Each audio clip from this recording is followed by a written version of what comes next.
Hi YouTube, welcome back to my channel. It's that time of the month when I tell you about my favourites for the last month. So favourites for August, 8th month of the year already, gone. But there we go. It was a slightly strange month because I was either working my socks off for half of it with really hardly time to sleep, let alone think about my makeup and skincare, or the other half of it, I had 10 days holiday, which was beautifully relaxing.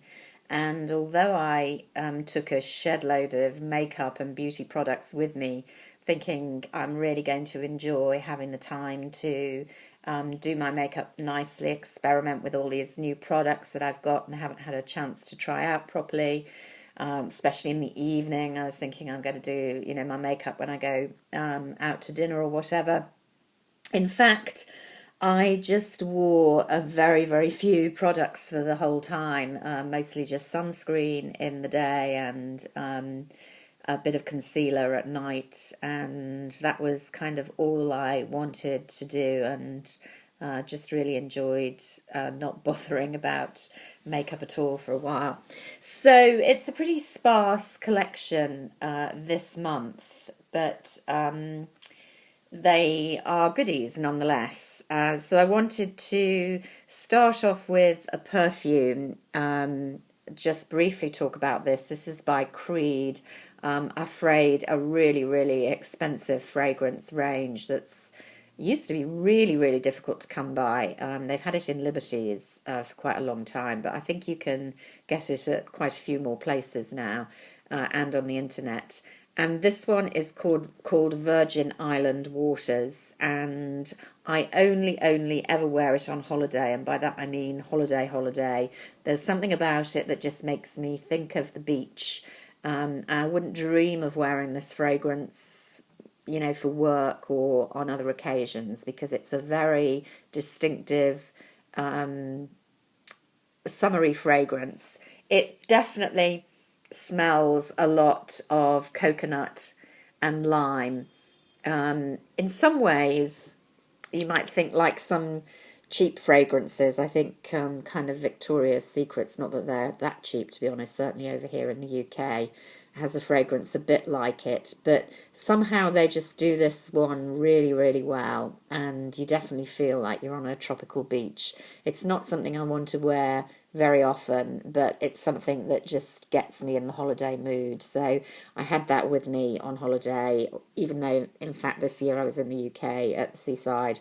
It was far from tropical, but I just really enjoyed wearing it. So I've worn it quite a lot recently, but kept on reapplying it. It'll go away for another year now. So that's my holiday fragrance, Virgin Island Water by Creed. And then really, it was all about the skin rather than anything else. I was wearing sunscreen every day on holiday, certainly. And although we've had mixed weather in the UK, there have been some quite hot days. I also wore a BB cream a lot of the time, and I've been trying to use up this Dr. Yacht Premium BB cream because it's got an SPF of 45. I've had it for a bit. It's quite a big tube. It's a nice BB. I do like it. I probably prefer the Guerlain BB or the Chanel CC, not this year's formulation, but the previous one, to this. And I don't think it has a particular shade on it. I think this is the only one they did. And I'm not sure it would suit a lot of skin tones. I think Dr. Yacht's probably Korean or Asian based. It's a kind of slightly grey BB cream. I actually find it tones down the red undertones of my skin quite well. So it does suit my skin, and it's not particularly glossy or matte. It's kind of in between. So, it's a nice basic BB. And then I need with that, a little bit of concealer. And I've been taking, again, these aren't concealers. They're in fact RCMA foundations. but I use them effectively as a concealer around the chin and nose area. And this is the palest European palette, and I just do a mixture of them. If you use them as a kind of foundation over more of the face, you do need a nice lubricating moisturiser underneath. I like Embryolisse Lay Concentrate if I'm doing that, but basically I've just been using this round the nose, T-zone, chin, where I need a bit more coverage, and then mattifying with the Charlotte Tilbury Airbrush Flawless Finish, which it grieves me to say it because you know how hostile I've been to quite a lot of the Charlotte Tilbury range, but I do really like this powder. I'm not a huge matte powder fan, but for, you know, just keeping the concealer in place and mattifying a little bit in the T-zone area, it's a beautiful powder. I've got that in the lightest finish, which is Fair. Or else all over the face, I've really been enjoying my Les Beige by Chanel. This was the limited edition release last year, Belmean in #1.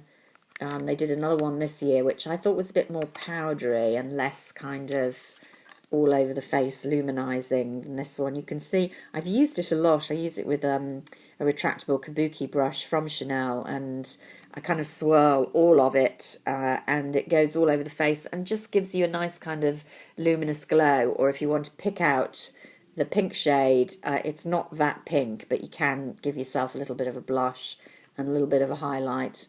It's just a really, really nice finishing powder for me. And I have that in my bag, and it kind of went everywhere, to the beach, so on and so forth. I'd also bought from this year's Les Beige summer collection the ridiculously expensive lip balm, but I did find myself using it a lot, particularly on holiday, but also at work. Just gives a tiny bit of tinge to the lips and moisturizers, SPF. I did have a Prada SPF higher factor lip balm as well, which I use quite a bit on holiday. For the cheeks, I found myself, particularly on holiday, going back to my Becca, I always forget what these are called, it's quite hard to read, Becca Beach Tint Shimmer Souffle. I was mad about these last year. I bought 2 or 3, I've certainly got 2 left. I have found that as the pot has worn down, the kind of gold highlighty bits seem to be less prominent, but it's a very easy product to use, you know, just blend in. You can't go wrong, gives you a bit of colour, a bit of highlight, a bit of definition without too much effort. Doesn't wear brilliantly, but, you know, it's absolutely fine to fling in your bag and use again later. And then for the eyes, I found myself turning to this Summer Shadow by Guerlain quite a lot. I bought 2 of these. I bought the Blue Ocean one, which predictably, although it's gorgeous aqua colour, I didn't really wear.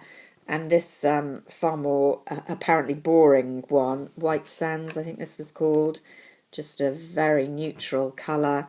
I just put all over the eyelid, and what it does is just kind of blank out the imperfections on your eyelid and make the eyes look kind of more wide awake. That's all. It does stay where it should. It's waterproof, so you can swim, you can sweat.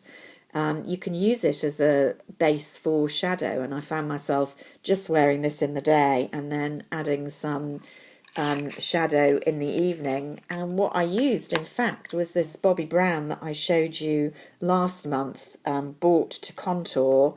This is the Wheat.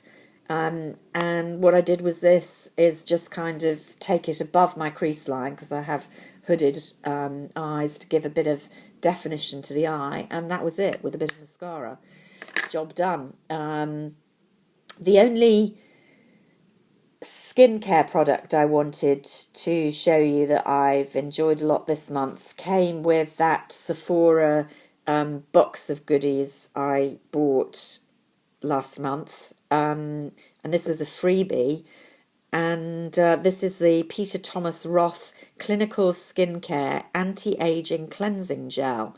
And it's described as an oil-free anti-wrinkle technology, rejuvenating, clarifying and brightening with glycolic and salicylic acid and fruit extracts for all skin types. Mixed reviews I've read when I bothered looking it up. Some people felt that it dried their skin if they had dry or sensitive skin. Now I have relatively dry skin now, used to be combination, but I didn't find it dried me at all. I really, really liked it. It foams a little bit, it's got an inoffensive smell, and definitely did seem to clarify and gently exfoliate the skin. And I used it fairly solidly for probably about 3 weeks last month. And you can see this is a small bottle, 2 fluid ounces, and I haven't used that much. You need the tiniest bit and it foams up, covers the face. Really good cleanser. So I think this is going to last me for ages, particularly as I kind of go through a rota with my cleansers. Don't use just one, and I usually double cleanse as well. But I would definitely consider buying it. So that was a positive for that. And then the other item you can't quite see, hiding in the background, is this mirror. It's a magnifying mirror with automatic light sensor, so it lights up when you go close to it. Difficult for me to show you it. It's quite frightening because when you actually see what your face looks like close up, particularly the pores and how you've blended your makeup, what looked good with normal eyesight in the bathroom under electricity doesn't look quite as good, but it is a miracle worker for actually plucking eyebrows and making sure that your makeup is really as flawless as you want it to be. So I think it's a good investment. It was quite expensive, 90 odd pounds, I think. It's by Simple Human, comes in this big case, so you can take it travelling if you want. And the light bit recharges from your computer. It comes with a little lead. I haven't had to recharge it yet. I didn't take it on holiday, but I have used it fairly solidly otherwise for a couple of weeks, and it certainly hasn't needed recharging yet. So I think that is, well, not a favourite in the sense of making me feel particularly lovely, a favourite in the sense that I think it is going to be very useful indeed.